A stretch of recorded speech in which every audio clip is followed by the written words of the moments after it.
Alors, donc bonjour, et aujourd'hui on va parler des équations différentielles inhomogènes.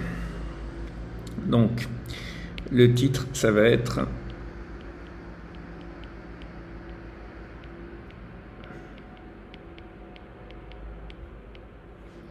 équations différentielles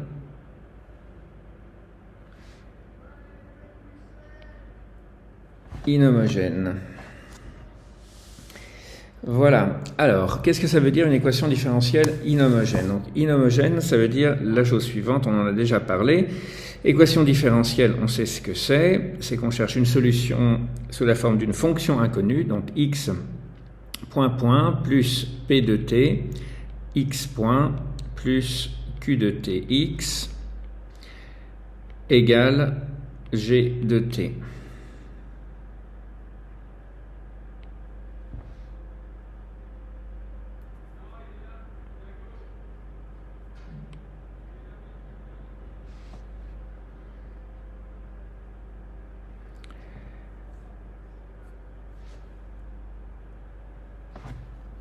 Ah, vous ne pouvez pas voir l'écran. Ok. Pardon.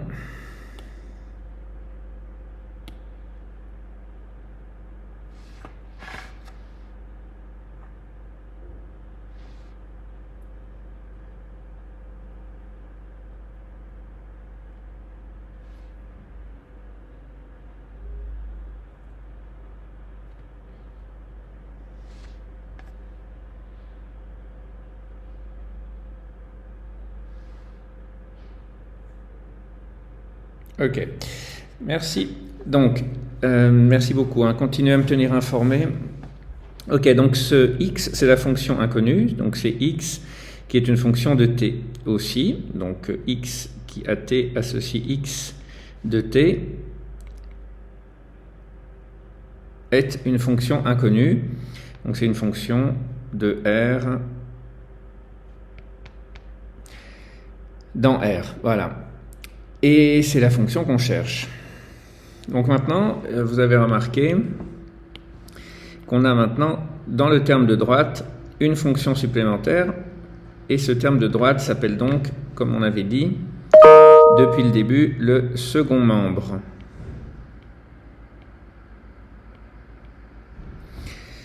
Donc, ce second membre, c'est ce qui rend l'équation inhomogène. Donc, le second membre est différent de 0. Donc, l'équation différentielle est inhomogène. Voilà, c'est une terminologie comme une autre. C'est comme ça qu'on appelle les équations différentielles qui ont un membre de droite qui n'est pas nul. Voilà, donc...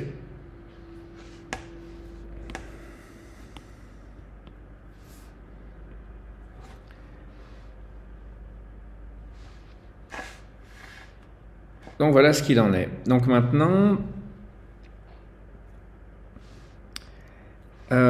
qu'est-ce qu'on fait avec ces équations? Donc le but de ce cours, c'est de vous apprendre comment résoudre ces équations à partir de ce qu'on a appris jusqu'à maintenant. Donc, vous allez voir qu'on va reprendre beaucoup des points qu'on a discutés jusqu'à maintenant. On va juste les regarder sous un angle différent et puis on va apprendre ce qui se passe de manière plus importante lorsque on a un membre de droite. Voilà. Donc,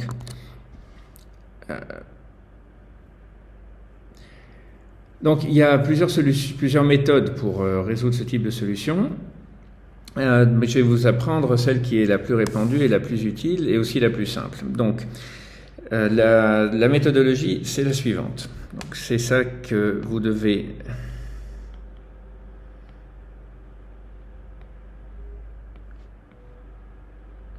Donc, la méthodologie, c'est la suivante. Premièrement,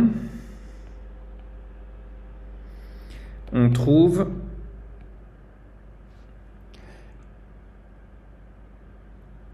la solution générale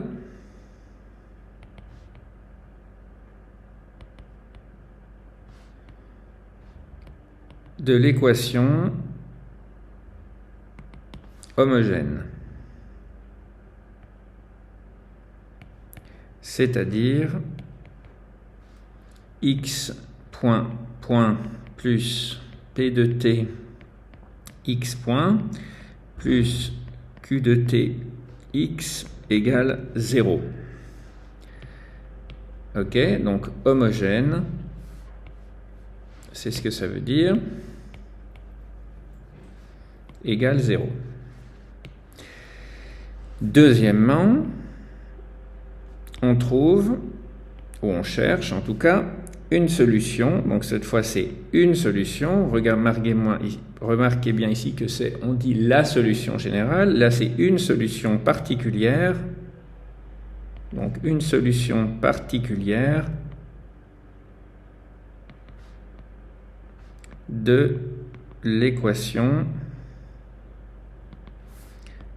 non homogène.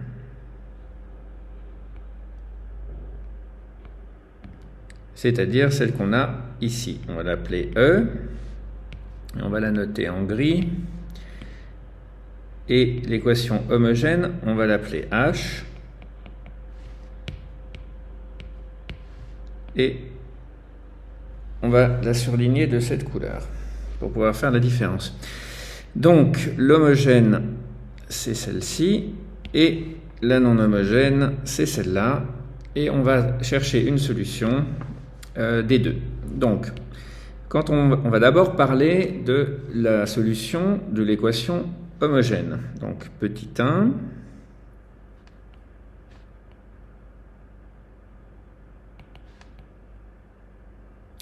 Solution générale de l'équation homogène.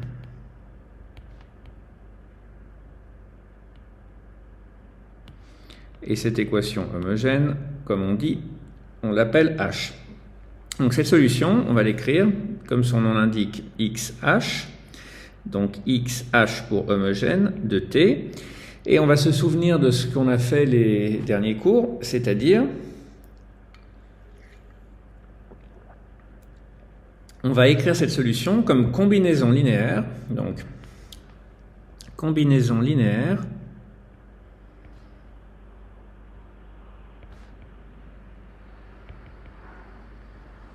de deux solutions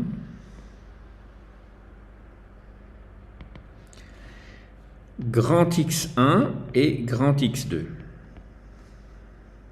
Alors, petit aparté, pourquoi deux solutions?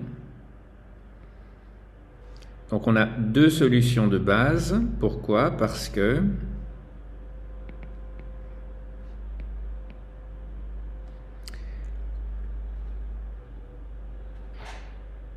parce que c'est une équation de second ordre. Hein.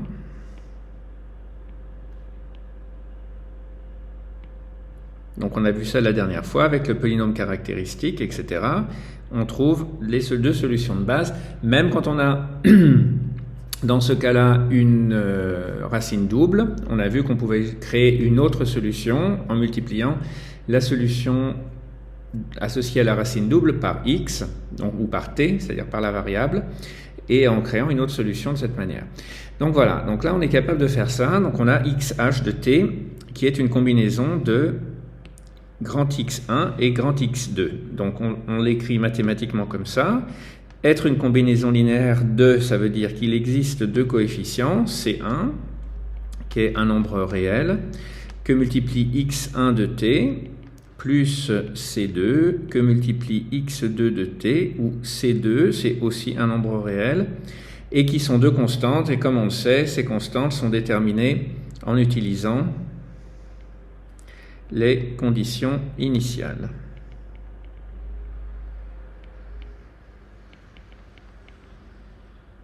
Et pour l'instant, on n'en parle pas, parce qu'on utilisera les conditions initiales seulement quand on aura la solution finale, c'est-à-dire la somme de la solution homogène et de la solution particulière de l'équation non homogène.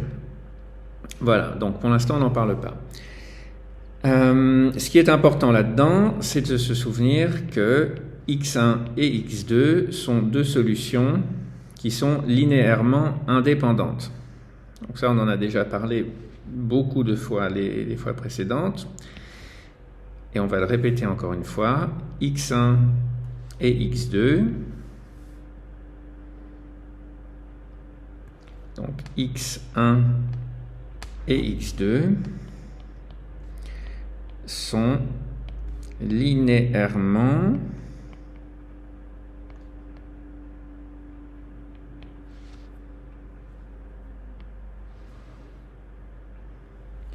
indépendantes.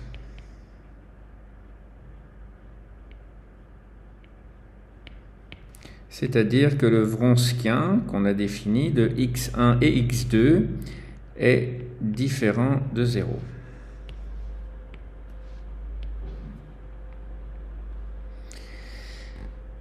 Voilà.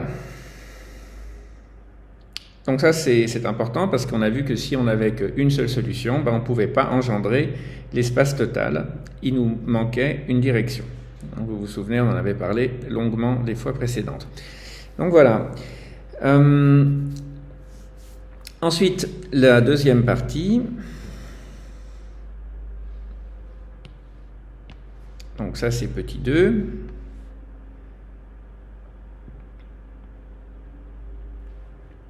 Maintenant, on va trouver une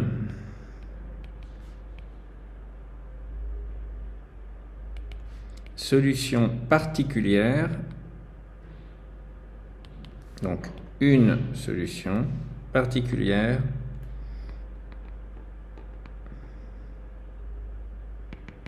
de l'équation non homogène.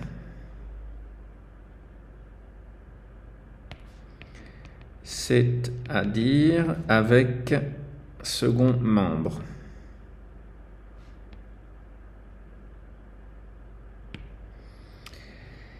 Voilà, donc ça, c'est la deuxième partie, et on va appeler cette solution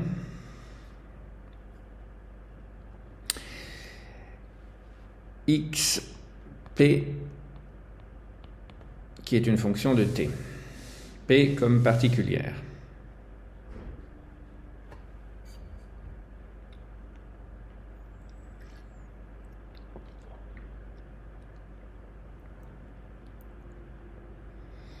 Donc, c'est là la difficulté, en général, c'est de trouver cette solution particulière, parce qu'il est bon d'avoir un peu d'intuition, même s'il y a des règles qui peuvent être utilisées, c'est toujours un petit peu la partie un petit peu difficile.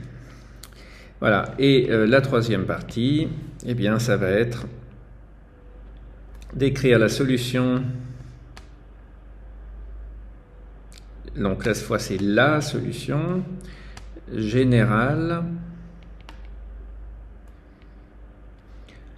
de E. Donc, c'est de l'équation non homogène.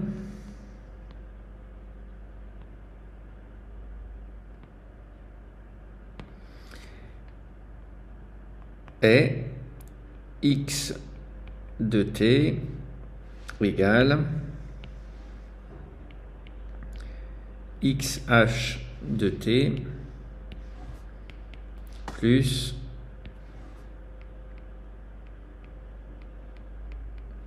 xp de t, et à partir de ça,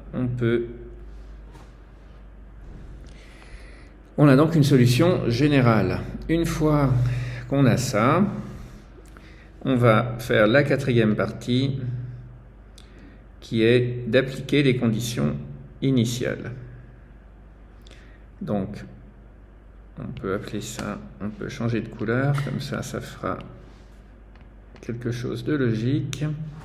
Appliquer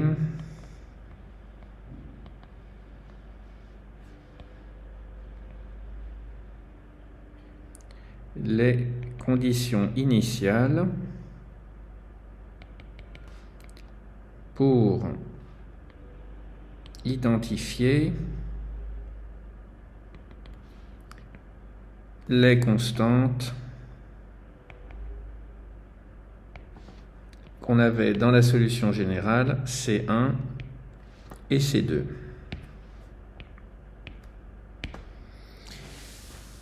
Et ces constantes, elles apparaissent dans la solution homogène.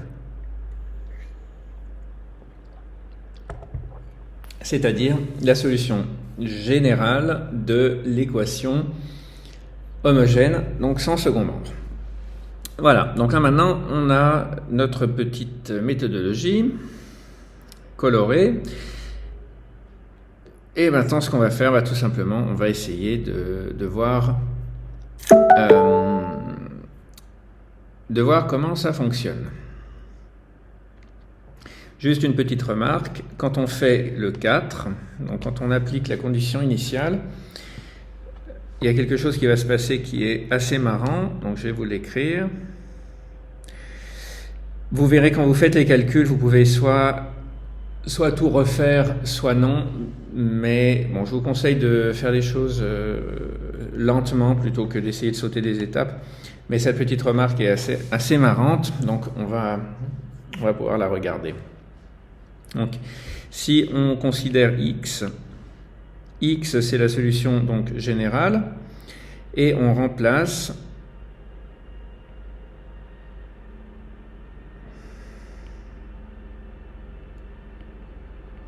dans E, donc dans l'équation non homogène.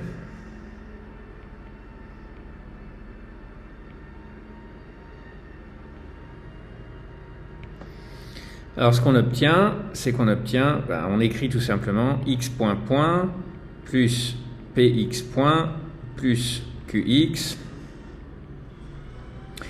égale, alors ça qu'est-ce que ça veut dire? Alors ça veut dire, par définition, je vais l'écrire peut-être, je vais le réécrire plus bas pour que ce soit plus lisible, donc d de x sur dt2 plus p dx sur dt plus qx, donc ça c'est l'équation E. Et maintenant on sait d'après cette équation là, on peut l'appeler G par exemple pour solution générale, donc d'après G, on peut lui donner peut-être cette couleur. Je ne sais pas si ça aide. Voilà, d'après G, eh bien, on peut remplacer x par xh plus xp. Donc on va le faire. Donc ça nous donne d sur dt2 de xh plus xp. xh plus xp. Et je garde les couleurs parce que ça va nous permettre de voir quelque chose assez facilement, que vous avez peut-être deviné, plus P, D sur dx, de quoi? Donc de la même manière, XH plus XP, et finalement plus Q,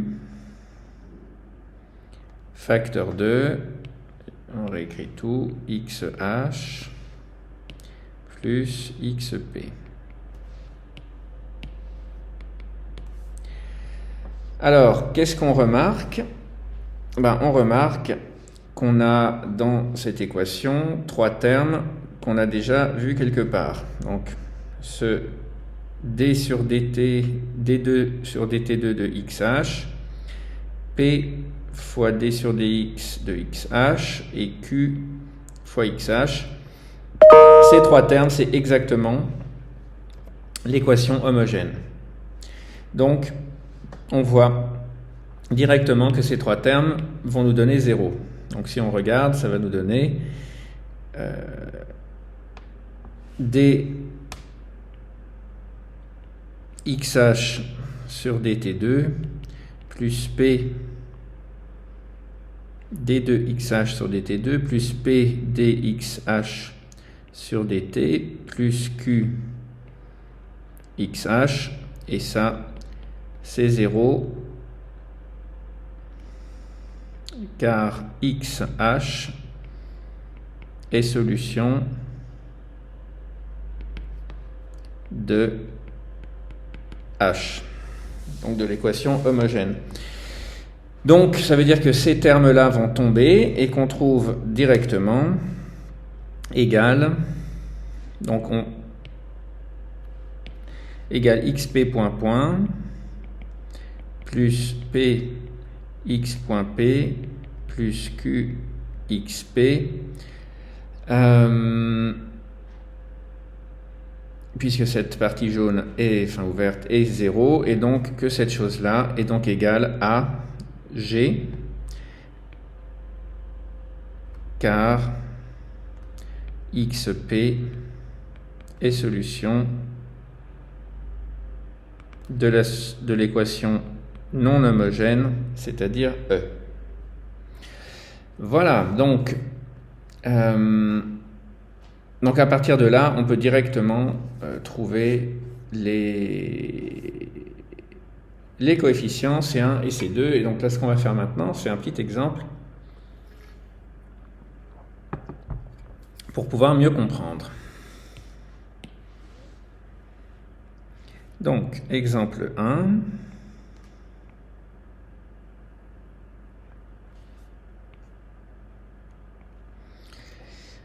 Alors, on va essayer de résoudre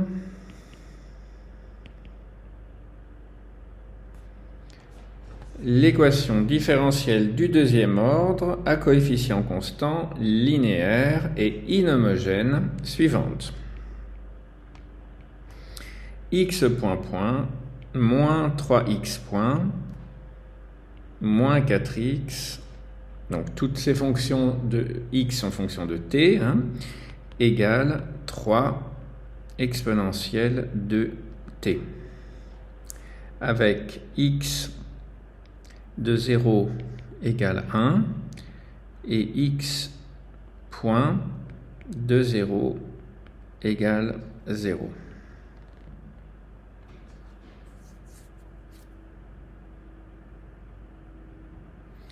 Voilà, alors on se souvient de notre équation.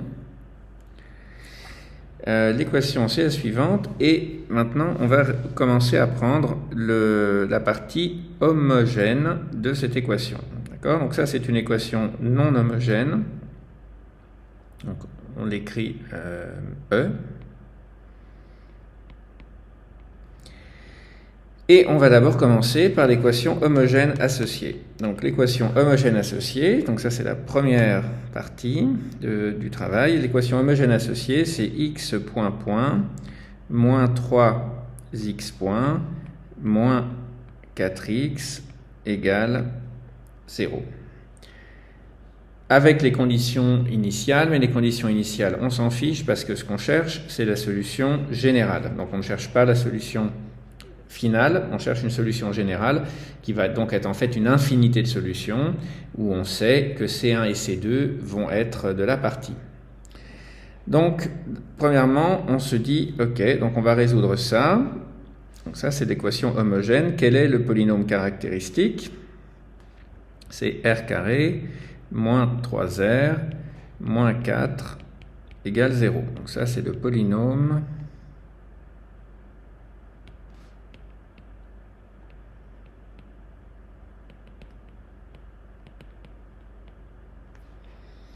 caractéristique. Alors, delta, c'est égal à 9 plus 16, c'est-à-dire 25. Ce qui veut donc dire qu'on a deux solutions. R1 égale 4 et R2 égale moins 1. Ça veut donc dire que r carré moins 3r moins 4 égale r moins 4 facteur de r plus 1. Ok. Et donc ça nous donne une solution homogène. Donc solution générale xh de t égale, donc là on se souvient, lorsque l'on a deux racines réelles, la solution générale ressemble à une exponentielle. Donc ça va nous donner C1 exponentielle 4t plus C2 exponentielle moins t. Voilà, donc ça c'est la solution générale de l'équation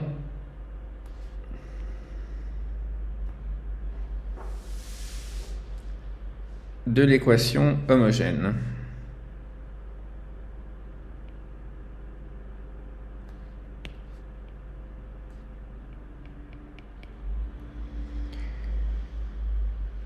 Voilà, donc maintenant on part pour la deuxième aventure qui est de trouver une solution particulière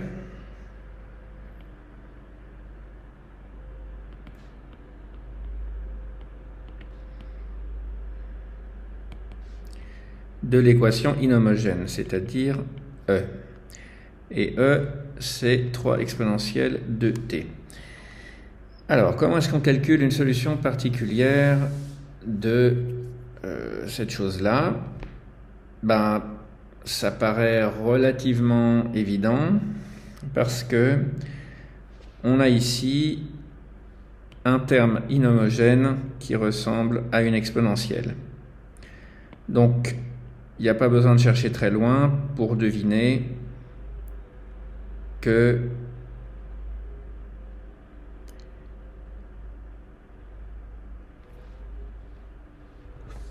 cette solution, la solution particulière va aussi être une exponentielle.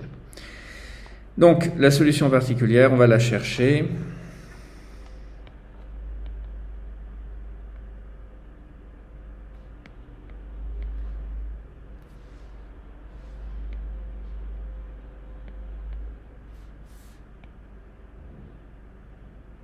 Donc, on va la chercher sous la forme A, donc grand A exponentielle de t.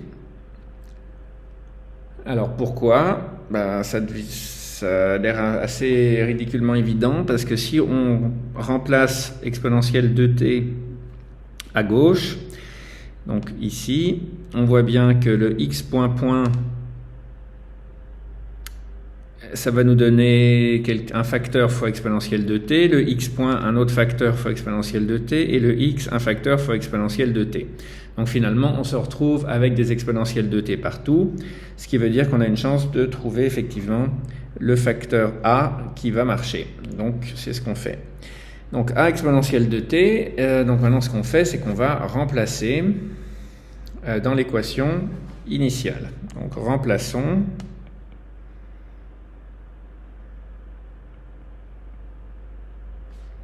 x par a exponentielle de t dans E. Alors, qu'est-ce que ça nous donne ça? Donc on a x point point moins 3x point moins 4x, donc x point point, ça va nous donner a exponentielle de t point point, donc le point point, on n'a qu'à écrire d2 sur dt2 pour changer, c'est plus logique, plus, donc moins 3, d sur dt de a exponentielle de t, plus 4, moins 4, fois a exponentielle de t, égale le terme de droite qui est 3 exponentielle de t. Très bien. Donc, on commence par la droite, pourquoi pas. 3 exponentielle de t, moins 4a exponentielle de t. On voit tout de suite que l'exponentielle de t va partir. Donc là, la dérivée, c'est moins 3 fois 2 fois a exponentielle de t. Et ici, c'est 2 fois 2 fois a exponentielle de t, c'est-à-dire 4a exponentielle de t moins 6a exponentielle de t moins 4a exponentielle de t égale 3 exponentielle de t. Et comme prévu, le exponentiel de t, on peut simplifier puisque exponentielle de t est différent de 0. Exponentielle de t est différent de 0, donc on peut diviser par exponentielle de t, et ça nous donne donc 4a moins 6a moins 4a égale 3. 4a moins 4a, donc moins 6a égale 3, donc a égale quoi? A égale, donc 4a moins 4a, 0, égale moins 3 sur 6, égale moins 1 demi. Donc a égale moins 1 demi. Voilà. Donc, ça nous donne, troisièmement,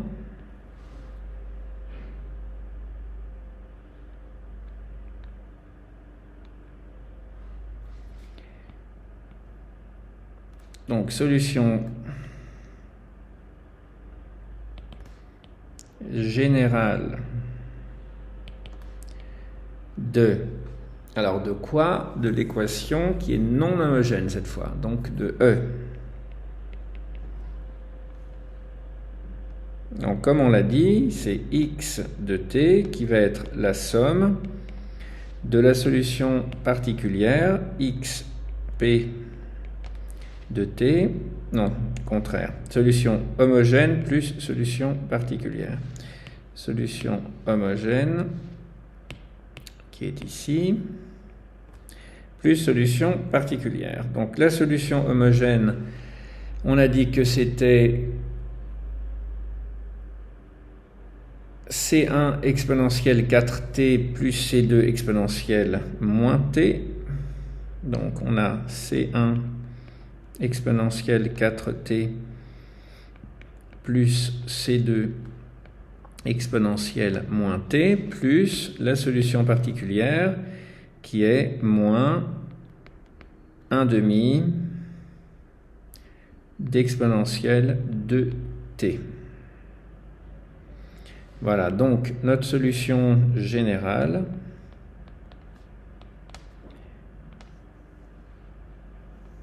peut s'écrire de cette manière.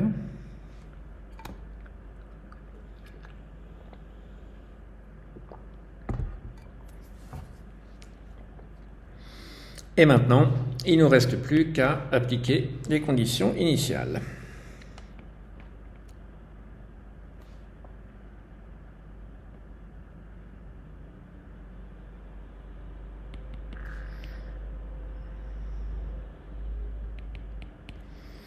Initiale pour identifier C1 et C2.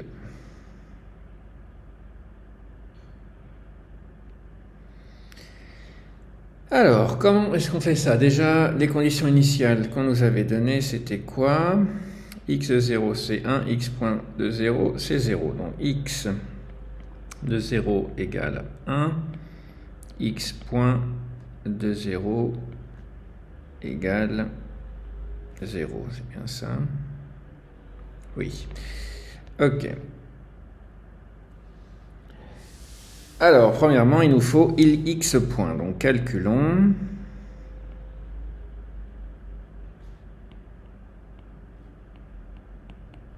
Donc, x point de t.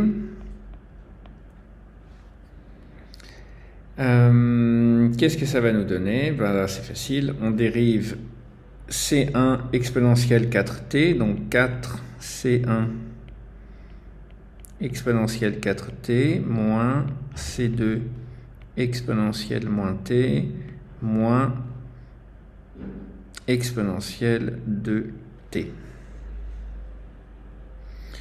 Ok, donc ça c'est x point de t. Et maintenant, écrivons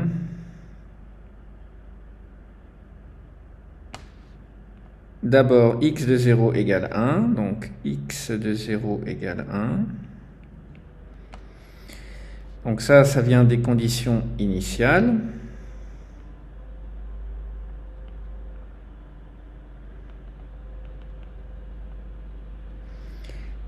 « 1 égale x de 0, ça nous est donné par les conditions initiales, et c'est aussi égal à donc x de 0, en utilisant l'équation qui est ici.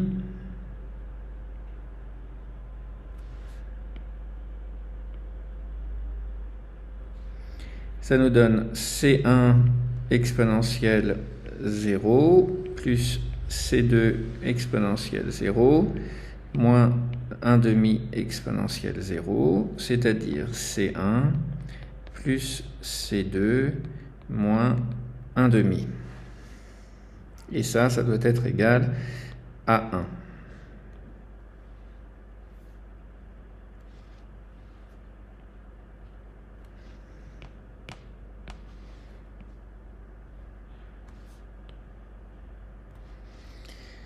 Ok, première équation. Maintenant, deuxième équation. X point, donc 0, égale x point de 0.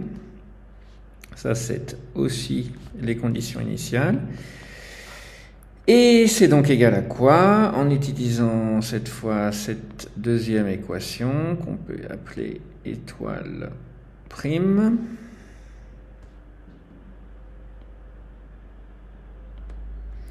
Alors, c'est égal à 4 C1 exponentielle 0 moins C2 exponentielle 0 moins exponentielle 0, c'est-à-dire 4 C1 moins C2 moins 1 égale 0.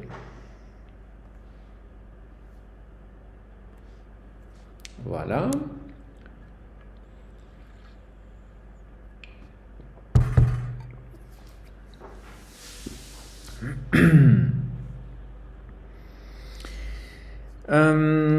Ok, donc maintenant on a deux équations. C1 plus C2 moins 1,5 égale 1. 4C1, celle-là on peut l'appeler 1. Et celle-là on peut l'appeler 2. Bon, c'est facile à résoudre, on ne va pas y passer 2 heures. Donc maintenant résolvons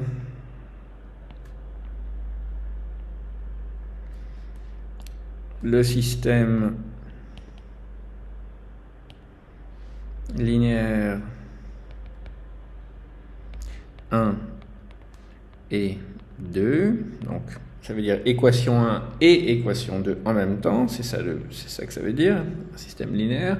Donc on va quand même l'écrire, mais on ne va pas y passer 2 heures. Donc C1 plus C2 égale 3 demi. Et 4C1 moins C2 égale 1. Donc là, on voit tout de suite qu'on peut additionner les deux équations. Ça nous donne 5C1 égale 2 demi plus 3 demi, c'est-à-dire 5 demi, ce qui implique que C1 égale 1 demi.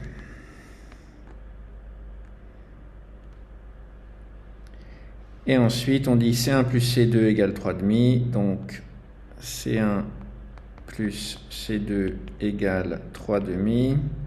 C1 égale 1 demi, le tout implique C2 égale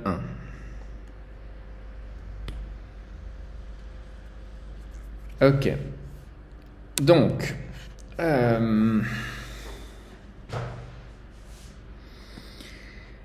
la solution générale, alors maintenant c'est la fin, on a fini. Donc conclusion.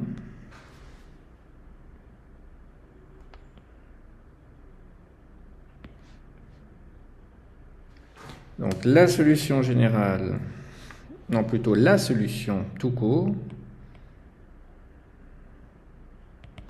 de l'équation E est x de t égale, alors, La partie standard, c'est-à-dire la partie qui était la partie homogène. Donc on va regarder ça. Donc c'était quoi déjà? Donc C1 exponentielle 4t plus C2 exponentielle moins t. Donc exponentielle 4t exponentielle moins t. Donc 1 demi de exponentielle 4t plus exponentielle moins t, et on a la partie particulière qui est, elle, moins 1 demi de exponentielle de t. Et puis là, on peut s'amuser à faire des factorisations si ça nous amuse, mais pour l'instant, moi je dis qu'on la laisse comme ça, parce qu'elle est très bien comme ça. Voilà, et donc ça, c'est la solution générale, tout court de l'équation E. Et voilà, donc on peut s'amuser à faire des tracés de cette courbe, etc.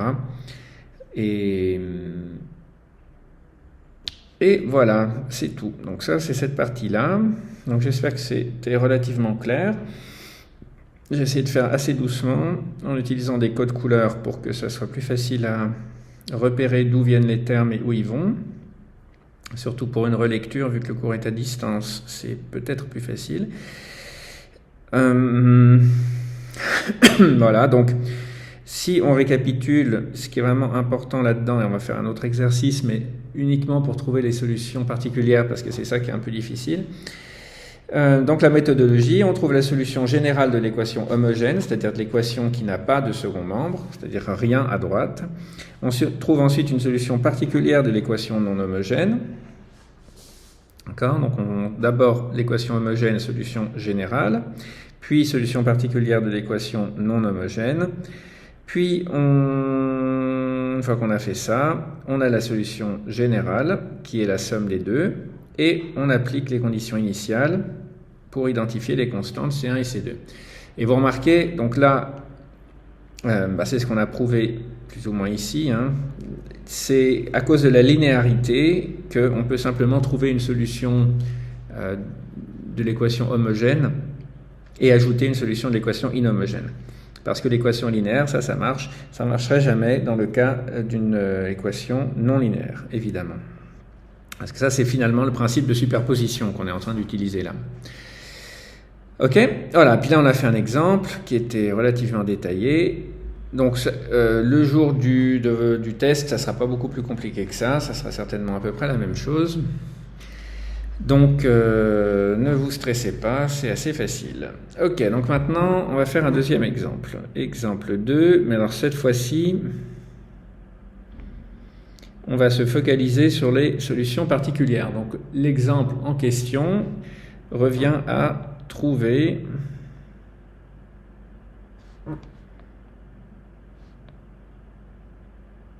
une solution particulière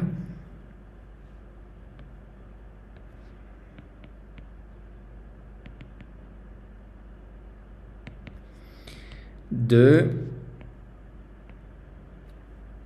l'équation suivante. Donc l'équation suivante, c'est x point moins 3x point moins 4x, tout ça ce sont des fonctions de t évidemment, égale 2 sinus t.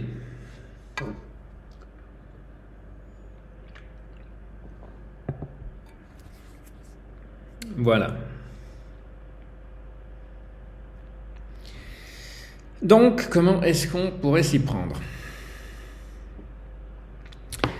Alors, si vous avez bien suivi ce qui s'est passé jusqu'à maintenant, vous savez que quand on a cherché les solutions de ces équations, à la base, on a essayé des Ansatz, on a essayé des idées, et on s'est dit, tiens, si on essayait cette idée, est-ce que ça marcherait? Donc, l'idée la plus simple, quand on a des fonctions trigonométriques, c'est évidemment d'utiliser des fonctions trigonométriques. Il n'y a pas de secret. Donc, la méthode la plus directe, c'est de directement essayer une solution sous la forme d'une combinaison de cosinus et de sinus, ou alors d'un cosinus avec un changement de phase, donc A cosinus t plus phi par exemple. Donc, comme vous voyez là, le membre de droite qui nous crée cette difficulté, il n'est pas si complexe que ça, parce qu'on a simplement 2 sinus t. Donc on se dit, encore une fois, c'est un peu comme le coup de l'exponentielle avant, hein. Si on différencie, on calcule la dérivée de sinus t, qu'est-ce qui va se passer ? Là, si on calcule la dérivée de sinus t, on va trouver cosinus. Ensuite, si on recalcule la dérivée, on va retrouver sinus, etc.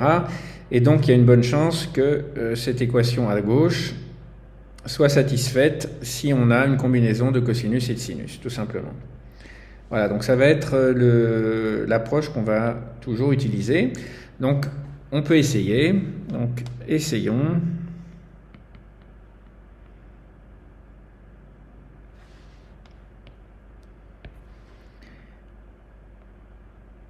Une ansatz du style x de t égale a cosinus t plus b sinus t. Voilà, comme ça on se dit, si le cosinus ne marche pas, il y aura toujours le sinus qui nous permettra de faire fonctionner cette chose-là. Ok, donc, évidemment, on pourrait se dire, si on essayait qu'un sinus, qu'est-ce qui se passerait ? Alors, on peut essayer dans notre tête déjà, hein. Donc, si on essayait qu'un sinus, ici, à gauche, on aurait un autre sinus, ici, on aurait un cosinus, et ici, on aurait un sinus. Donc, ici, on aurait sin, cos, sin. Donc, on voit que ça ne marche pas. On ne peut pas avoir qu'un sinus comme solution particulière, enfin comme ansatz, comme solution particulière, parce qu'on aurait forcément un terme là en cosinus qui nous créerait un problème. Et réciproquement, si on choisissait un terme en cosinus comme ansatz, ici on se retrouverait avec un cosinus, puisqu'on dérive 2 fois cosinus, on obtient cosinus, ici un sinus et ici un cosinus. Donc ça ne marche pas, parce qu'ici on aurait maintenant le sinus qui nous pose un problème. Donc, pour pouvoir identifier ces coefficients, eh bien, il nous faut à la fois cosinus et sinus. Parce que comme ça, on va pouvoir les faire s'annuler les uns les autres. Les cosinus se regrouperont entre eux et les sinus se regrouperont entre eux. Et comme on utilisera le fait que ça doit être valable pour n'importe quelle valeur de t, on va pouvoir résoudre l'équation trigonométrique qui en découle, et donc ça marchera. Vous voyez, on peut avoir une bonne intuition, hein, déjà. Voilà, donc maintenant on va remplacer ça. Donc maintenant, si on calcule x point de t, donc la dérivée première, ça nous donne moins a sinus t plus b cosinus t. Si on calcule x point point, donc la dérivée seconde, on obtient moins a cosinus t, moins b sinus t. Et maintenant, si on remplace dans... Alors, il faut l'appeler E, celle-là.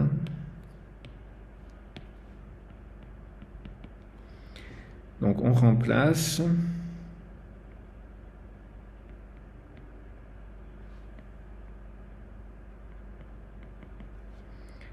dans l'équation E. Donc, on obtient x point point, donc moins a, cosinus t moins b sinus t, moins 3 fois x point, c'est-à-dire moins a sinus t plus b cosinus t, moins 4x, c'est-à-dire moins 4 facteur de a cosinus t plus b sinus t. Voilà. Donc,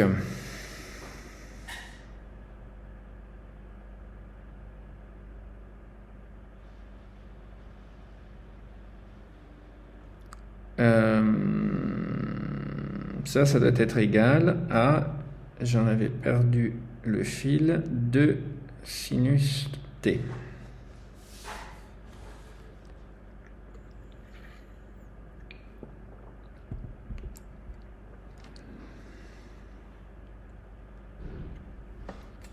Voilà. Donc,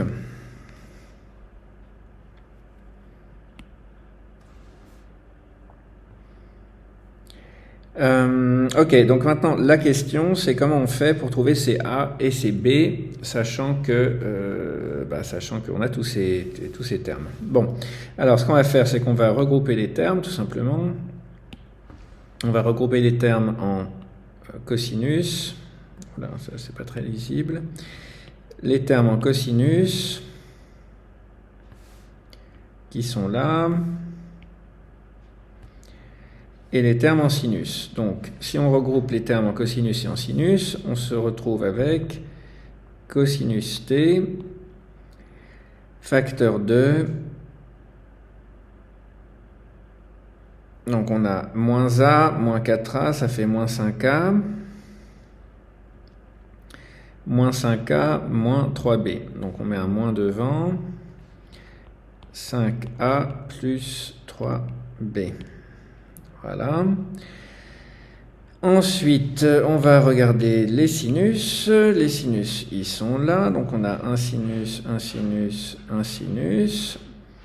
Ce qui nous donne donc plus, alors plus ou moins, j'en sais rien, on va voir. Donc, moins 4b. Donc, moins 4b, moins b, ça fait moins 5b. Moins 5b plus 3a. Donc, moins 5b plus 3a. Donc, on va écrire plus 3a moins 5b. Sinus t, et ça doit être égal à 2 sinus t qui restent à droite. Ok, donc là jusque là, pas de problème. Donc ça vient de là, et ça vient de là. D'accord, bon, alors maintenant, le problème c'est que cette équation doit être valide pour tout t.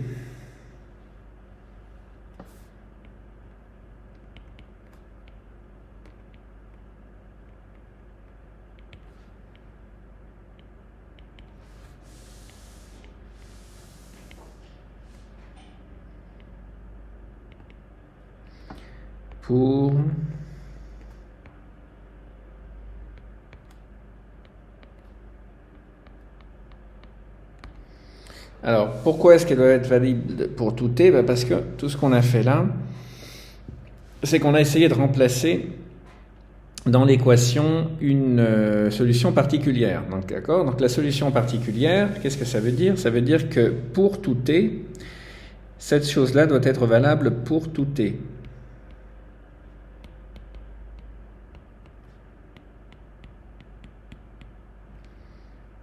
D'accord? Ça, c'est vraiment important parce que c'est une équation différentielle. Donc, l'inconnu, c'est une fonction. Donc, ça veut dire que quand on remplace x point point par une certaine expression, on remplace tout ça là-dedans, on se retrouve avec une équation, et cette équation, elle doit être valable pour n'importe quel t, pas seulement pour un t. Voilà, donc ça c'est vraiment important de le prendre en compte. Et comme c'est valable pour tout t, en particulier c'est valable pour t égale 0 ou t égale pi sur 2 par exemple. Et ça va donc nous permettre de simplifier. Donc pour tout t dans R,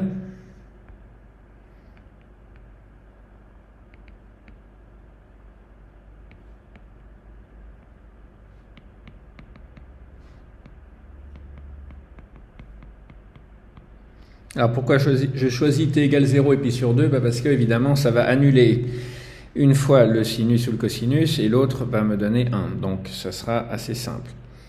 Donc pour t égale 0, cette équation qu'on peut écrire, comment on peut l'écrire? On va écrire delta. Donc t égale 0, delta, ça nous donne moins 1, donc moins 5a plus 3b, égale 2 sinus t, puisque sinus 0 c'est 0 et que sinus 0, ah ben voilà, donc 2 sinus t donc égale 0. Ensuite, pour t égale pi sur 2, delta nous donne, alors le cosinus de pi sur 2 c'est 0, c'est fait exprès, donc cette partie ça va être 0, plus 3a moins 5b, et sinus pi sur 2, eh bien c'est 1, égale 2 sinus pi sur 2, c'est-à-dire 2. Voilà, donc ça nous donne un système d'équations à deux inconnus, et on peut relativement facilement trouver ça. Donc système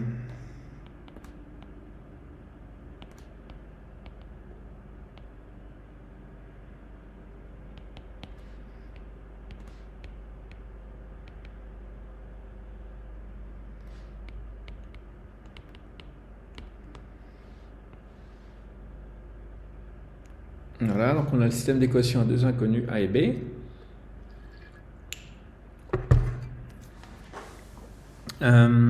Voilà, donc ça on peut résoudre. Moins 5a. Donc en fait le moins on s'en fiche. 5a plus 3b égale 0. 3a moins 5b égale 2. Bon, alors on pourrait faire plus ou moins n'importe quoi. On peut multiplier la première par moins 3 et multiplier la deuxième par 5. Par exemple, donc ça nous donne moins 15a moins 9b égale 0. 15a moins 25b égale 10.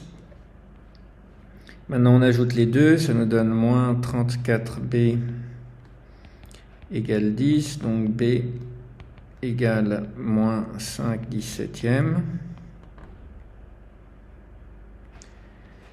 Ensuite on remplace dans la première, donc ça nous donne 5a plus 3b égale 0 et b égale moins 5 17e. Ça implique 5a moins 15 17e égale 0, ce qui nous donne a égale 15 sur 5 fois 17 égale 3 sur 17.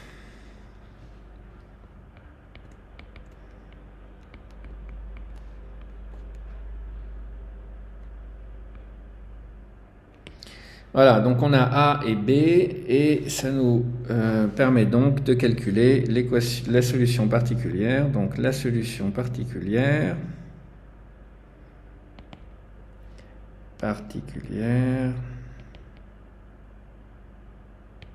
d'ailleurs c'est pas la solution particulière, mais une solution particulière de l'équation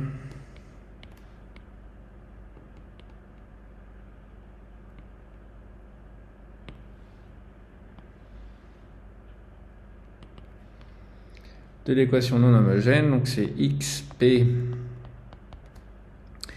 de t égale 1 17e que multiplie 3 cosinus t moins 5 sinus t.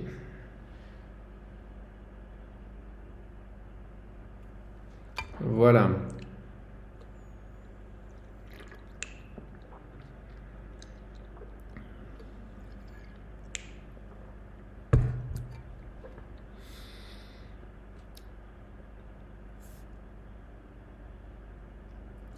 Ok.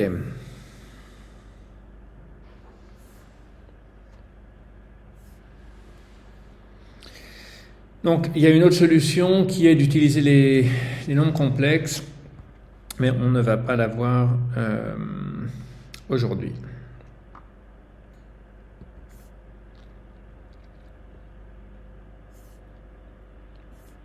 Ok, donc maintenant on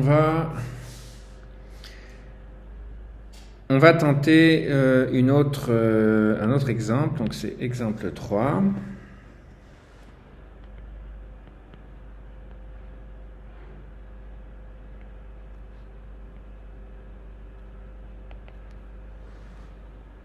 Alors, trouver une solution particulière de...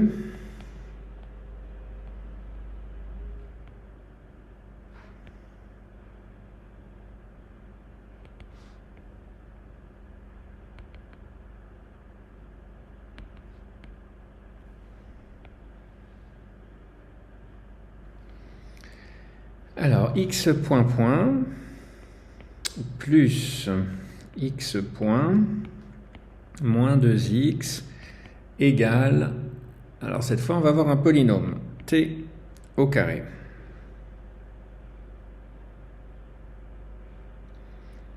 Alors, qu'est-ce qu'on pourrait essayer comme ansatz? Eh bien, moi je propose qu'on essayons.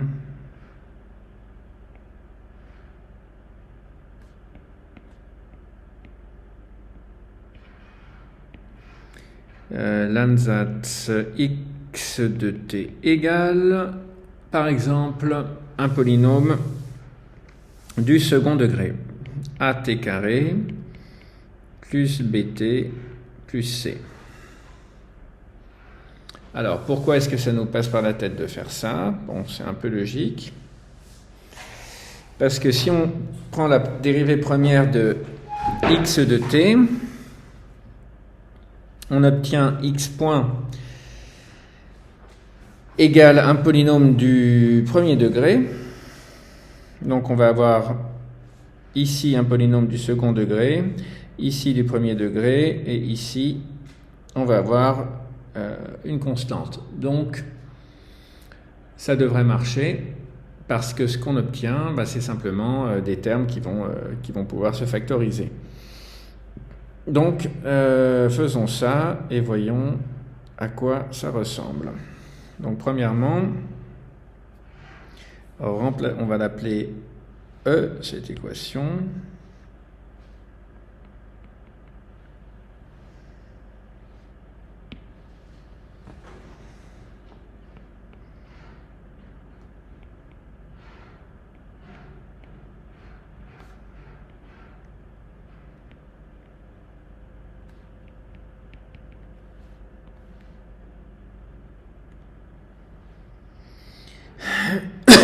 Voilà.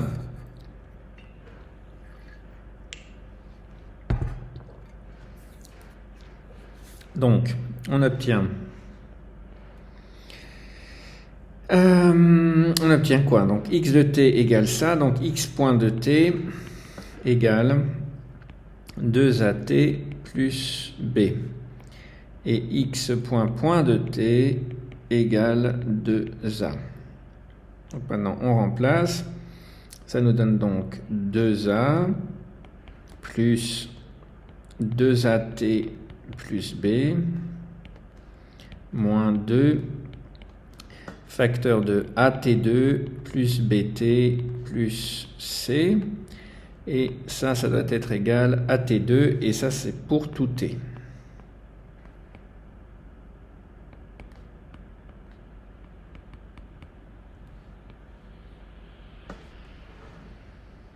D'accord? Pourquoi? Parce qu'ici c'est aussi pour tout t.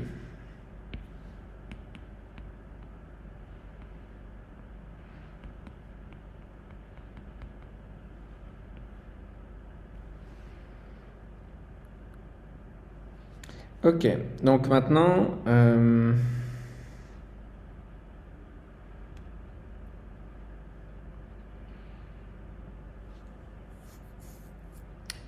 qu'est-ce qu'on fait?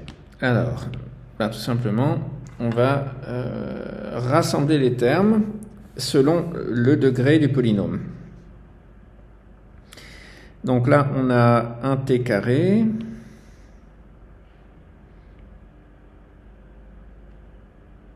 Et là, on a un t carré et c'est tout. Donc, ça va nous donner moins 2 a t carré.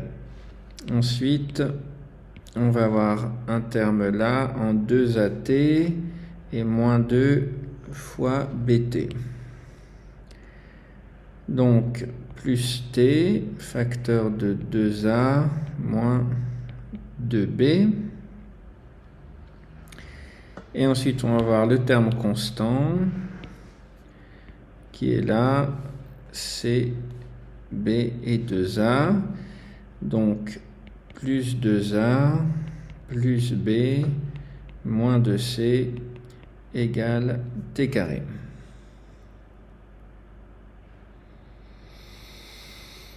Ok, donc si on ne s'est pas trompé, on va pouvoir regarder les coefficients qui vont être devant les carrés, donc celui-là. Moins 2a, ça va être égal à 1. Ensuite, on a celui-là qui est 2a moins 2b, qui va lui être tout seul. Et on a le dernier, c'est celui-là, 2a plus b moins 2c,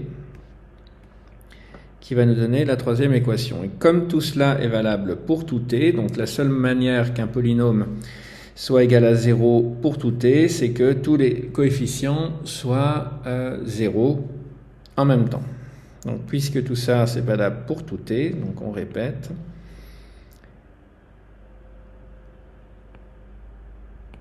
Cette relation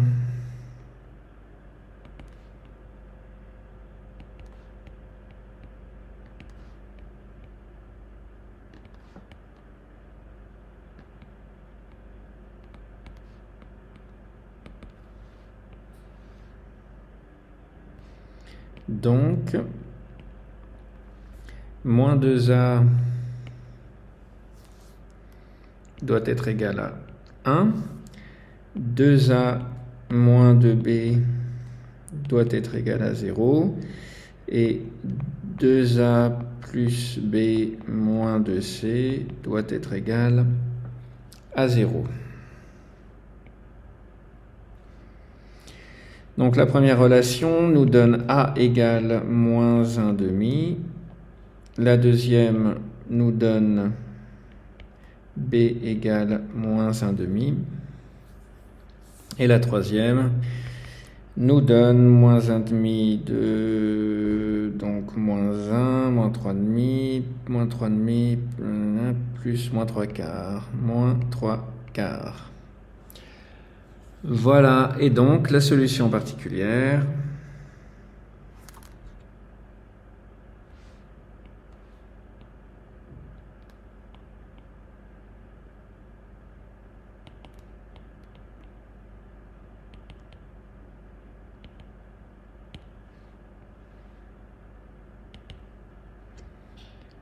devient xp de t égale moins 1 demi de t carré, moins 1 demi de t, moins 3 quarts. Voilà, donc ça je trouve que c'est chouette comme technique, tout simplement parce que ça nous permet de trouver des solutions particulières, et c'est une technique qui est vraiment utile. Donc voilà. Alors maintenant, au niveau théorie, on va avoir fini, c'est-à-dire que il n'y a plus grand-chose à voir sur le plan de comment résoudre ces équations. Donc voilà, si vous savez faire ce qu'on a fait ici, vous êtes tranquille. Il n'y a pas de problème. Donc vous pouvez aller en paix à l'examen en janvier sans vous stresser. Donc là, je vais juste vous parler d'un thème qui est totalement relié à ce qu'on est en train de dire, mais qui est en fait une application de ce qu'on vient de voir. Et cette application, ça s'appelle la résonance. Donc la résonance, c'est quelque chose qui arrive évidemment dans un très grand nombre de cas pratiques dont on a déjà parlé. On a parlé des ponts, on a parlé de tas d'autres possibilités. Par exemple de circuits RLC, on a parlé donc d'électronique, on a parlé d'hydraulique. Enfin, il y a énormément de cas dans lesquels la résonance est utile à comprendre. Donc, j'ai décidé de vous en parler un petit peu.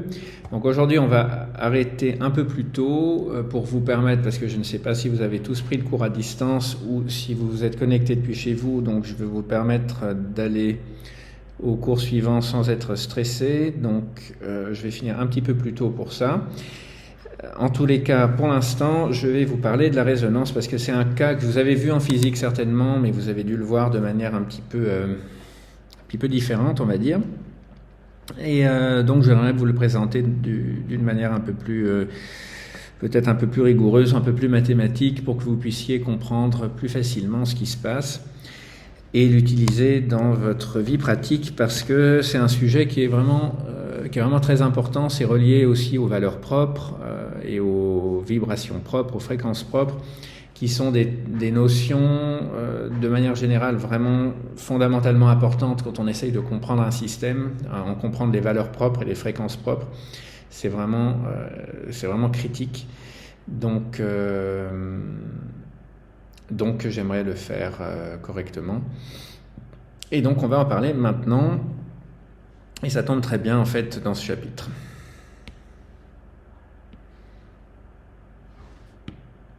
Voilà, donc on va appeler ça la résonance.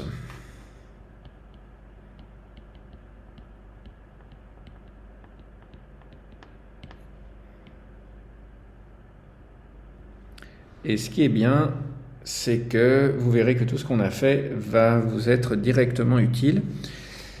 Et ça, c'est chouette parce que vous comprendrez tout de suite pourquoi on a passé ce temps à essayer de résoudre ces équations.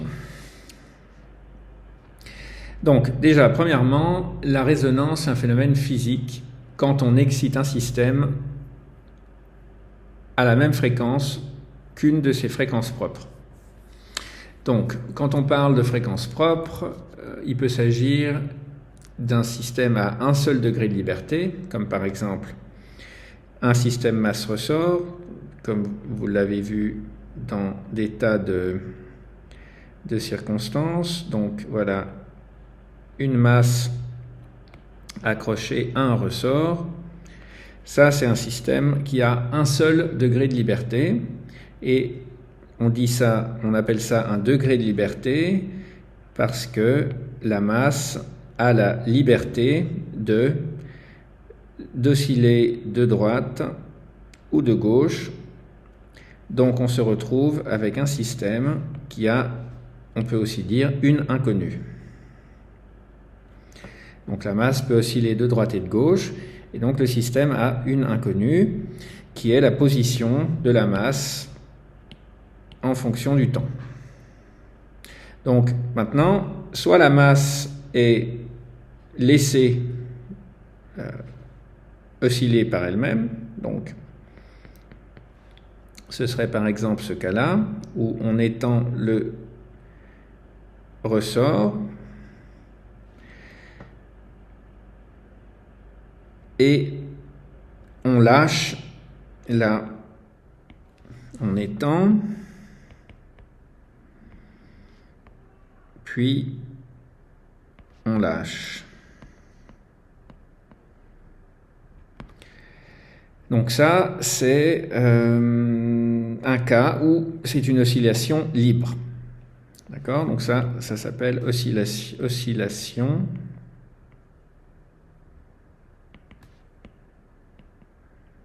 libre. Alors l'autre cas, c'est où on a notre ressort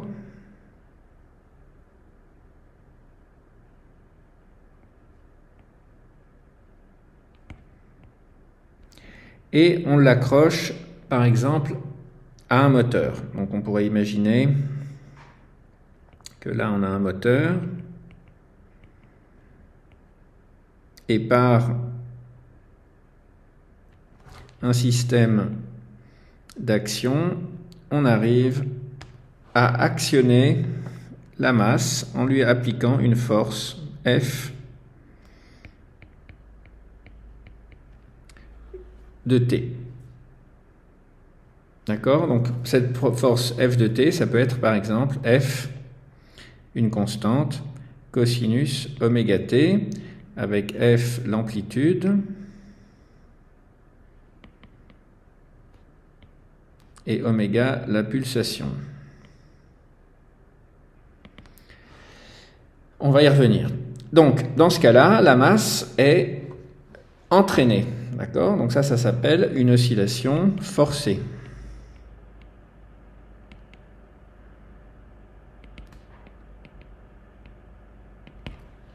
Voilà, et ça c'est un système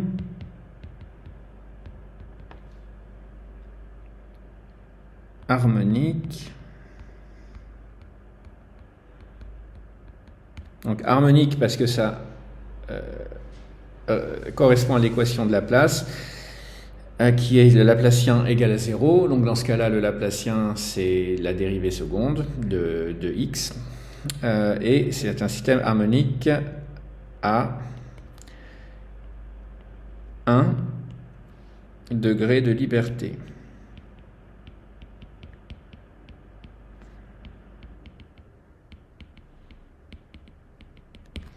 Et ce degré de liberté, c'est la position de la masse.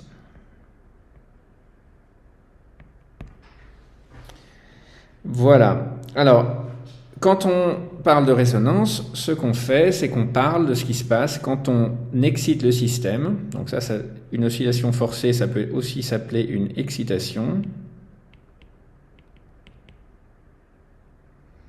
ou une sollicitation, enfin il y a plein de termes. Et cette oscillation, elle peut être forcée, c'est-à-dire qu'on peut appliquer une force qui est externe et qui va faire rentrer le système dans un certain mode d'oscillation. Voilà, donc le système d'oscillation libre, ça nous donne une équation différentielle. Je suis sûr que vous avez deviné, qui est homogène. Et le système avec oscillation forcée, ça nous donne une équation différentielle inhomogène.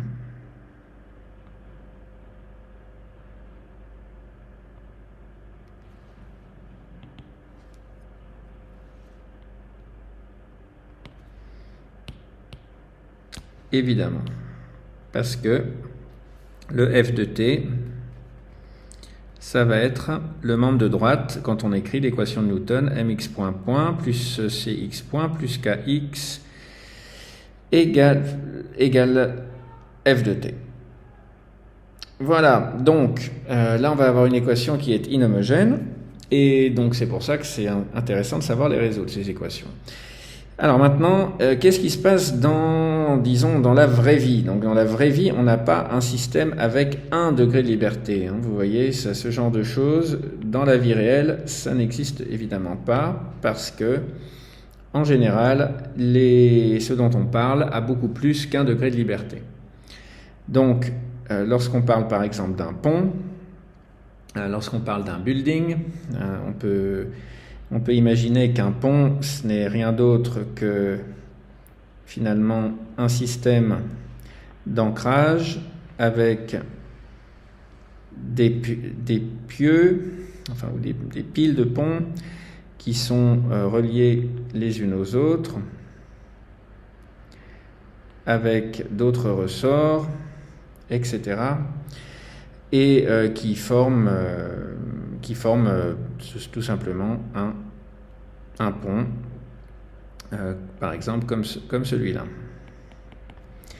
Donc vous imaginez bien que dans le cas réel, on va se retrouver avec un coefficient ici, un coefficient là, K2, K3, K4, K5, pourquoi pas, et que à l'interface, eh bien, on va avoir des masses qui vont correspondre aux masses de chaque partie du pont. Donc on pourra appeler par exemple M1, M2, M3. Et dans ce cas-là, on a donc un système qui a 3 degrés de liberté. Vous voyez ? Donc ça, c'est un système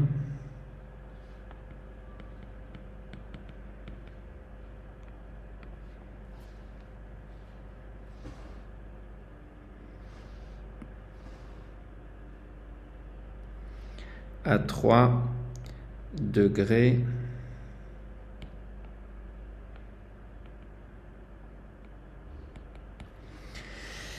de liberté.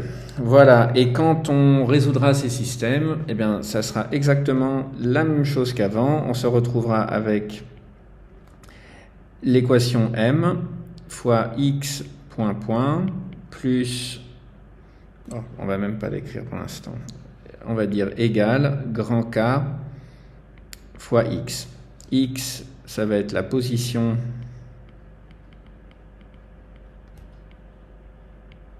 des 3 masses.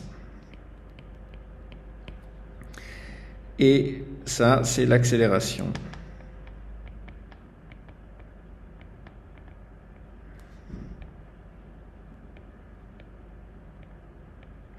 Des 3 masses. K, ça va être, ça s'appelle la matrice de raideur.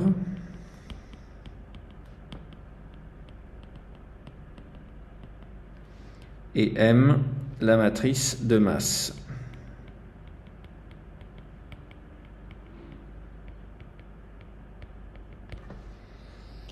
Voilà, donc, comme vous voyez, c'est exactement comme un système à 1 degré de liberté, sauf que maintenant, on en a plus que 1, on en a 3. Et dans le cas général, on peut en avoir 10 000. Et le cas général, justement, c'est celui des éléments finis. Donc, ça, cette chose-là, ça tend vers la méthode des éléments finis.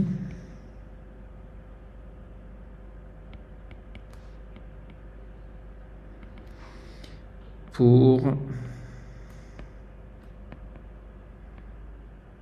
le calcul de structure.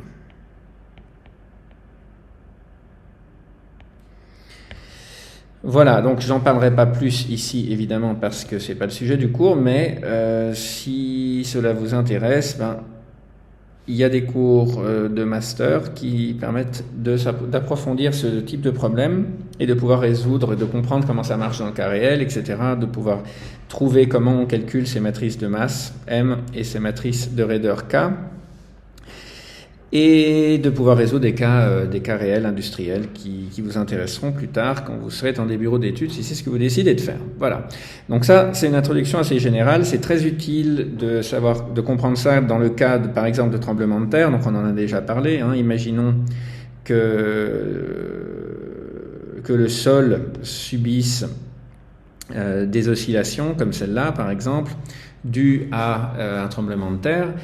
Eh bien, il serait utile de pouvoir calculer la réponse de la structure. Et ce qui est dangereux, c'est, comme on l'a dit plusieurs fois, quand on soumet la structure à des vibrations qui sont du même ordre au niveau fréquence que la fréquence propre ou une des fréquences propres de la structure. Parce que ce que vous voyez là, c'est que pour un système à un seul degré de liberté, vous aurez une fréquence propre, qu'on va calculer maintenant.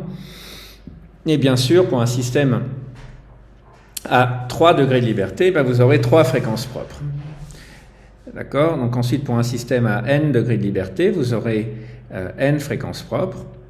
Et donc la difficulté, c'est de savoir quelles sont ces fréquences propres, de manière à ce que quand le pont ou la structure est sujette à un chargement externe, ce chargement externe ne fasse pas rentrer la structure en résonance. Et maintenant, on va comprendre pourquoi c'est un problème si la structure entre en résonance. Voilà. Donc maintenant, parlons de la résonance.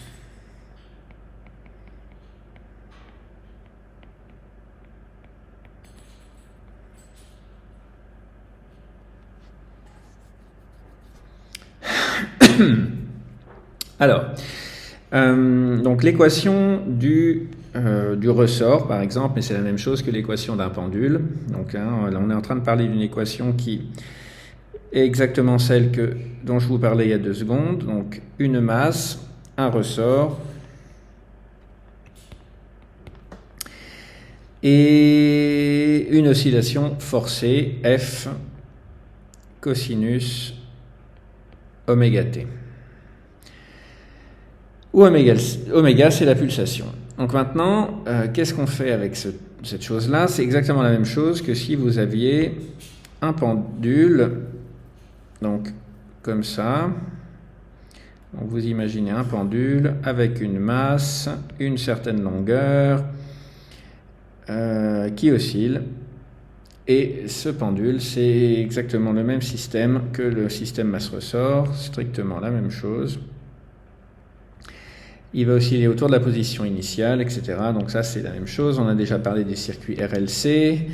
C'est toujours la même chose. Donc un circuit avec un générateur,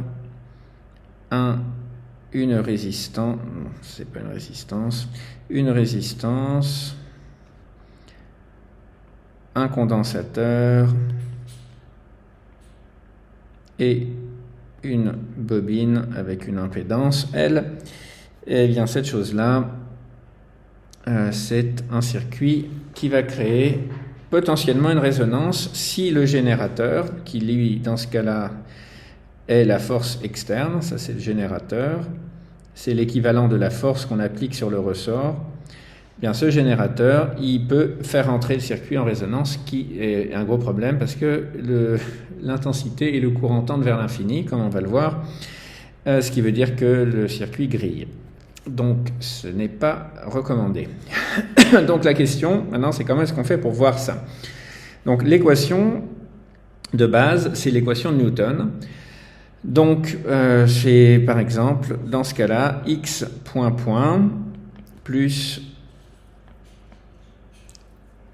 K sur M x égale F cosinus oméga t. Alors, ce K sur M, ça vient de la seconde loi de Newton, hein, c'est évident. On dit que l'accélération ma est égale à kx. Donc, évidemment, l'accélération, dans ce cas-là, c'est la dérivée de la position. D'accord ? Donc, x, c'est la position.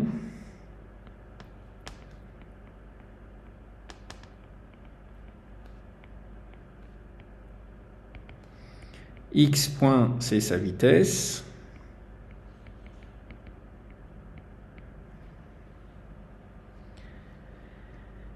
Et c'est tout. Ah non, X point, c'est l'accélération. Donc en faisant le bilan des forces sur le ressort, on l'a déjà fait plusieurs fois cette année, on retrouve effectivement cette équation où F cosinus oméga t, c'est la force externe. Donc c'est celle qu'on n'a pas vue jusqu'à maintenant, cette force externe. Ensuite, on peut avoir des conditions initiales. X de 0 égale X indice 0 et X point de 0 égale U0, c'est-à-dire la vitesse initiale et la position initiale. Donc ces choses-là sont des conditions initiales.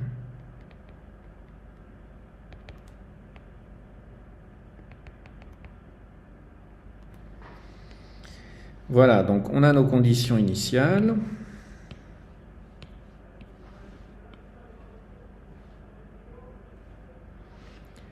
On a notre équation qui est une équation E qui est inhomogène à cause de ça.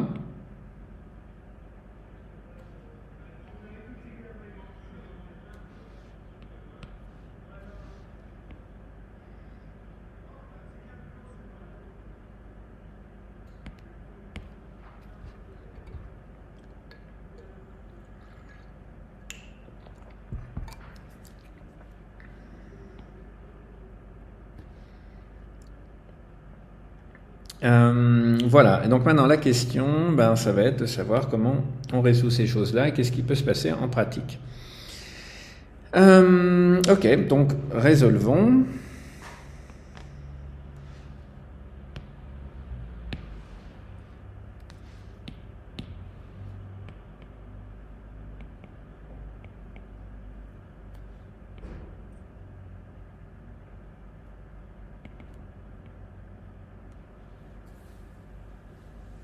Donc pour résoudre cette chose-là, ce qu'on commence par dire, c'est que on a l'équation caractéristique. Donc on a x point plus k sur m x égale alors, oui, il ne faut pas que je vous mélange tout, parce que premièrement, il nous faut la solution générale. Donc, solution générale.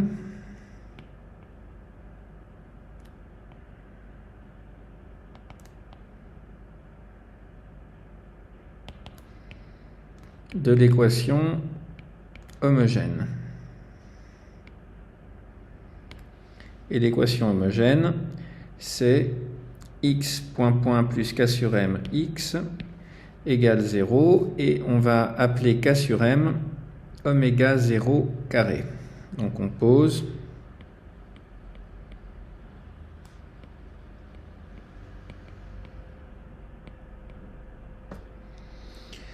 voilà. Donc la solution générale de l'équation homogène, elle ressemble à quoi? Alors premièrement, il nous faut le polynôme caractéristique, donc r carré plus oméga 0 carré égale 0. Ok, on n'a pas de terme en x point dans ce cas-là. Et donc, quelles sont les solutions de cette chose-là? Donc r égale plus ou moins i oméga 0. Ça veut dire que la solution homogène xh de t égale C1 cosinus oméga 0t plus C2 sinus oméga 0t. Donc maintenant, on va chercher la solution particulière. Donc une solution particulière de l'équation non homogène.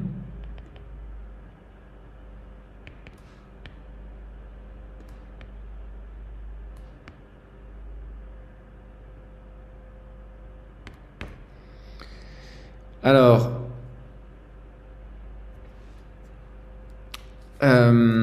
donc justement, donc là, qu'est-ce qu'on va pouvoir, on va regarder l'équation. Donc l'équation non homogène, c'est celle-ci, x point plus oméga 0 carré x égale 0. Donc, imaginons cette fois qu'on essaye, alors, pardon, pas égale 0, puisqu'elle n'est pas homogène, égale f cosinus oméga t.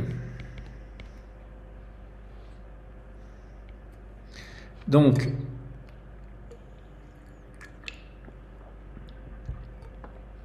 puisque cette équation n'est pas homogène, il va nous falloir trouver une solution particulière. Donc, comment est-ce qu'on trouve la solution particulière? On pourrait se dire, on va essayer une fonction trigonométrique. Donc, on peut essayer un cosinus ou un sinus. Donc, supposons qu'on essaye un x qui soit un cosinus quelque chose. Donc, si on essaye un cosinus, ici on aura cosinus dérivé deux fois, ça va nous donner un cosinus.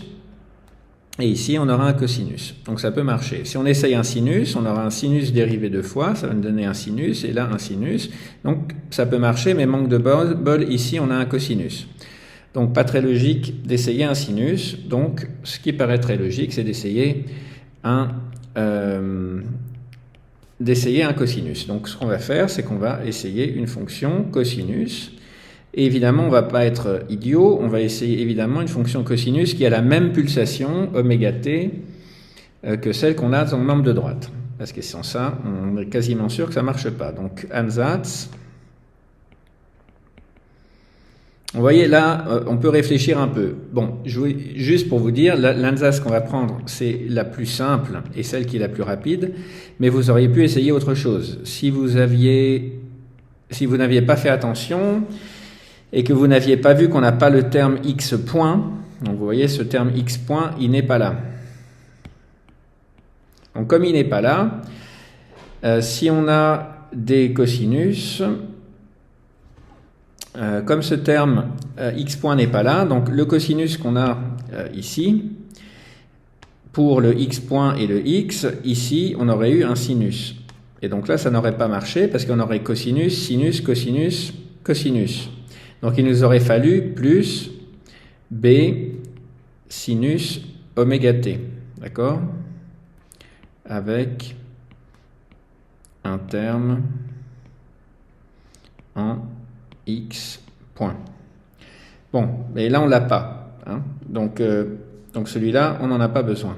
Donc on va prendre tout simplement celui-là, et ça va marcher tout seul. Ceci dit, si vous aviez pris l'autre terme en sinus aussi, vous auriez simplement trouvé que b égale 0. D'accord? Donc vous auriez pu essayer, et vous auriez trouvé quand même quelque chose. Ça aurait été plus long et moins agréable, mais ça aurait quand même marché. Donc il ne faut pas non plus, vous stresser. Si vous n'avez pas la bonne intuition, vous pouvez toujours essayer a cosinus oméga t plus b sinus oméga t. D'ailleurs, je vous conseille de le faire comme exercice pour voir ce que ça donne. Et vous verrez que si tout va bien, vous trouverez b égale 0 et que donc il n'y aura que le terme en a cosinus oméga t qui subsistera. Ok, donc maintenant on substitue. X de t égale a cosinus oméga t dans E. Donc dans E, c'est l'équation non homogène. Hein.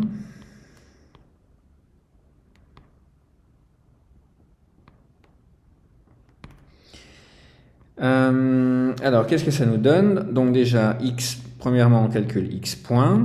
Ça nous donne moins a oméga sinus oméga t. Ensuite, on calcule x point point. Ça nous donne moins a oméga 2 cosinus oméga t. Ensuite, on remplace. Ça nous donne moins a oméga 2 cosinus oméga t plus oméga 0 carré x, c'est-à-dire a cosinus oméga t égale f cosinus oméga t. Ok.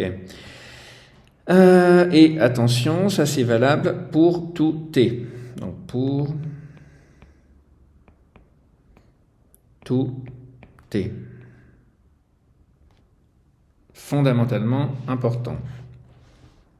Donc comme c'est valable pour tout t, en particulier, bon, soit on divise par cosinus oméga t en disant que cosinus oméga t n'est pas partout 0, ou alors on dit, prenant le cas t égale 0, ça nous donne moins a oméga carré plus oméga 0 carré a égale f, ce qui nous donne donc a égale f sur oméga 0 carré moins oméga carré. Et là, c'est un miracle, parce que qu'est-ce qu'on trouve? Xp de t, non, c'est pas un miracle, mais c'est super beau. Xp de t, c'est f sur oméga 0 carré moins oméga carré cosinus oméga t.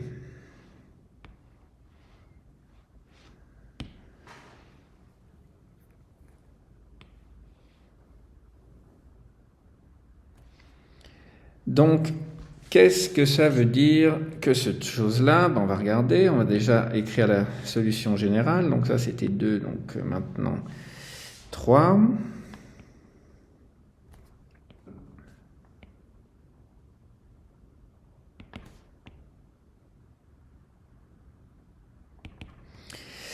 Solution générale de E, qui est donc l'équation non homogène.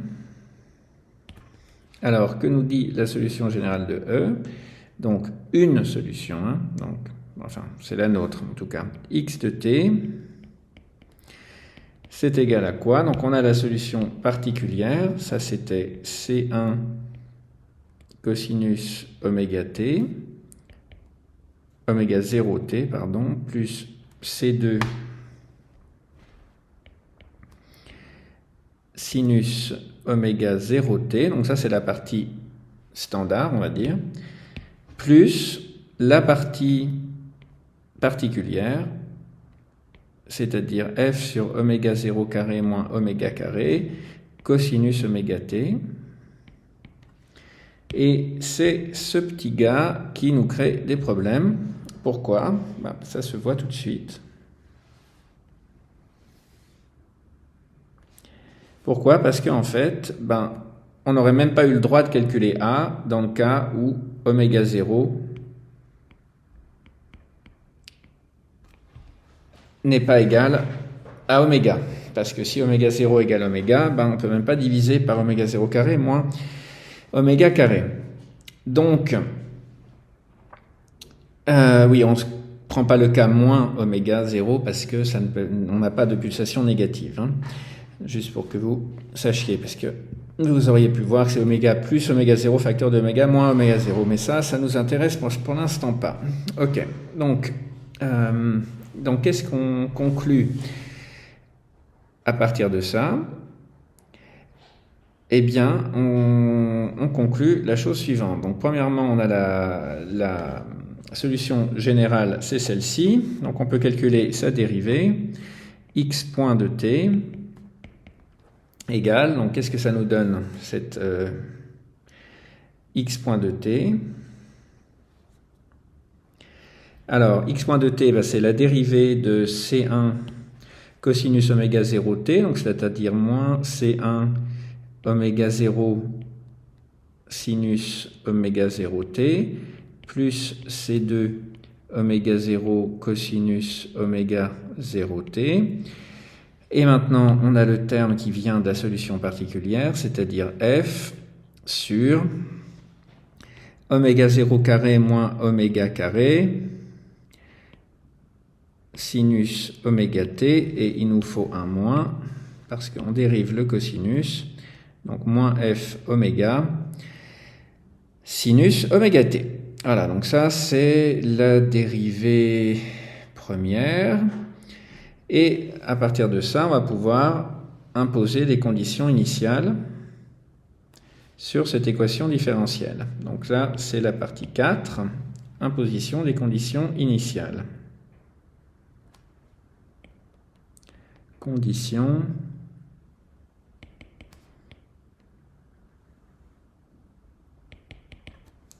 initiales. Alors, comment est-ce qu'on impose ces conditions initiales?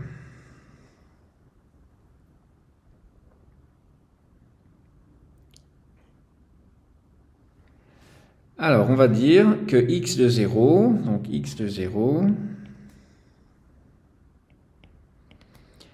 égale, on avait dit x indice 0, et que x point de 0 égale u indice 0. Ça, c'était... ça, ce sont les conditions initiales, d'accord? Donc, on a la solution qui est là, solution générale. On a les conditions initiales, donc on va simplement écrire x de 0 égale x de 0 et voir ce que ça veut dire. Donc, x de 0, c'est x de 0 et c'est aussi égal à C1 cosinus 0 plus C2 sinus 0 plus f sur oméga 0 carré moins oméga carré cosinus 0. Et là, c'est donc moins C1 oméga 0 sinus 0 plus C2 oméga 0 cosinus 0 moins f oméga sur oméga 0 carré moins oméga carré sinus 0. Bon, tout ça, ça fait 0, donc c'est facile. Donc on prend le premier, donc ça nous donne x0 égale C1 cosinus 0, C1 plus C2 sinus 0, 0, plus f sur oméga 0 carré moins oméga carré fois cosinus 0 c'est 1. Donc U0 égale moins C1 oméga 0 sinus 0, 0. Donc plus C2 oméga 0 moins f oméga sur oméga 0 carré moins oméga carré. Sinus 0 c'est 0, désolé. Donc voilà, donc U0 égale C2 oméga 0. Et donc ça nous donne...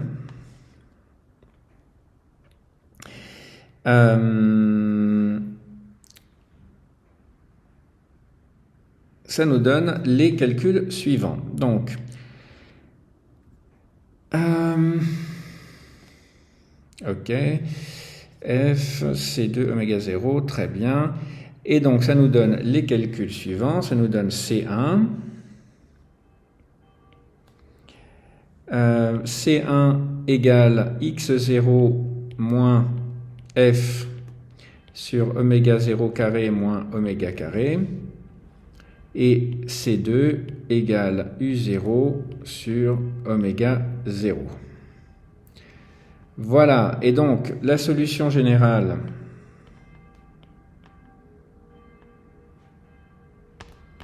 de E,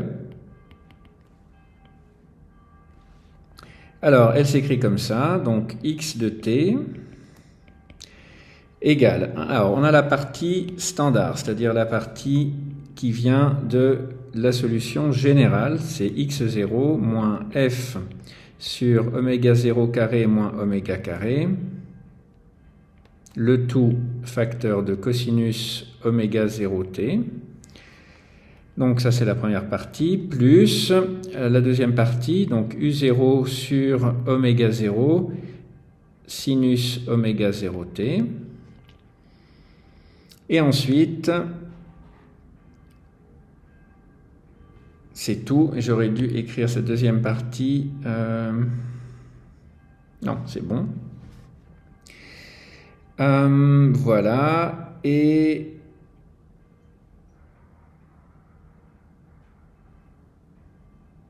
j'aurais pu l'écrire en blanc d'ailleurs. Mais c'est pas grave. Donc ça, c'est la solution. On peut la réécrire. Je vais la réécrire en blanc maintenant. X de t, parce qu'elle comprend tout, en fait. X de t égale quoi? Donc la solution générale, c'est x0 cosinus oméga 0t plus u0 sur oméga 0, donc la pulsation, sinus oméga 0t, plus f, facteur de cosinus oméga t, moins cosinus oméga 0t, le tout divisé par oméga 0 carré moins oméga carré. Voilà, donc ça c'est la solution générale de l'équation qui correspond à un ressort avec une masse qui est soumise à f cosinus oméga t et qui a lui-même une pulsation propre oméga 0. Donc oméga 0 égale oméga 0 carré égale k sur m, c'est la pulsation propre. Voilà, et évidemment, qu'est-ce qui se passe quand, et c'est ça la question, la limite quand oméga tend vers oméga 0. Et ça, c'est la question, et ça s'appelle la résonance. Donc, c'est ce qui se passe lorsque oméga tend vers oméga 0. Et si on regarde exactement, donc ce qui se passe, c'est que la fréquence du terme inhomogène, c'est-à-dire le terme de force qui force la vibration, est égale, donc correspond à la vibration propre, la fréquence propre, la pulsation propre de la structure. Et donc on peut utiliser la loi le terme de l'Hopital, donc la règle de l'Hopital, pour calculer la limite du terme qui est proportionnel à f. Donc on peut calculer la limite de ce terme-là.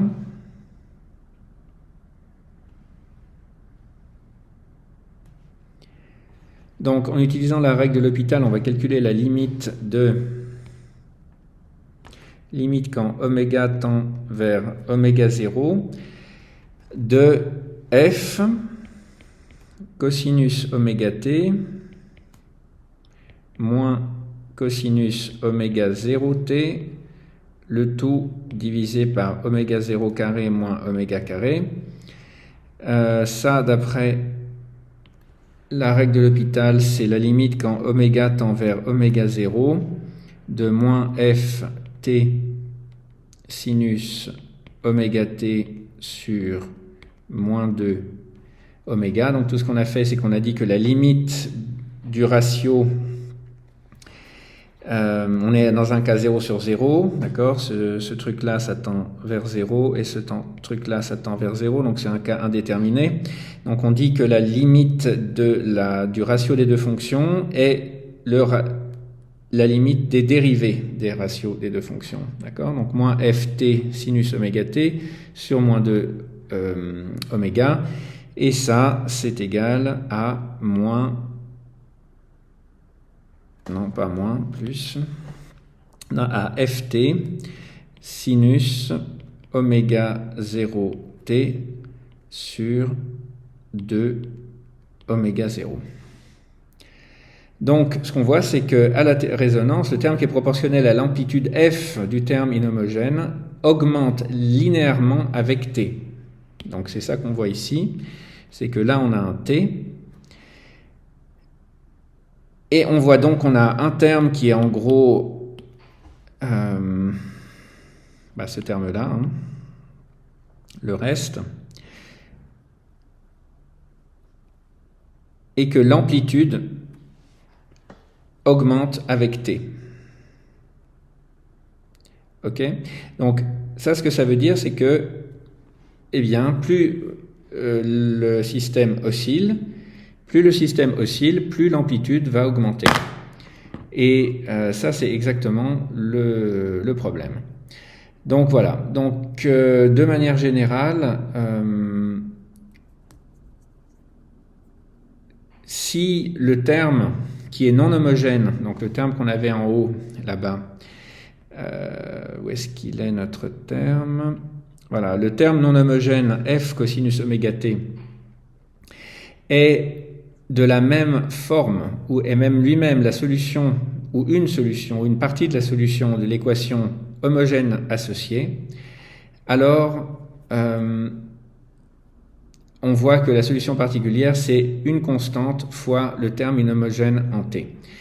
Et donc, on peut s'amuser à faire d'autres exemples, ce qu'on fera les fois suivantes.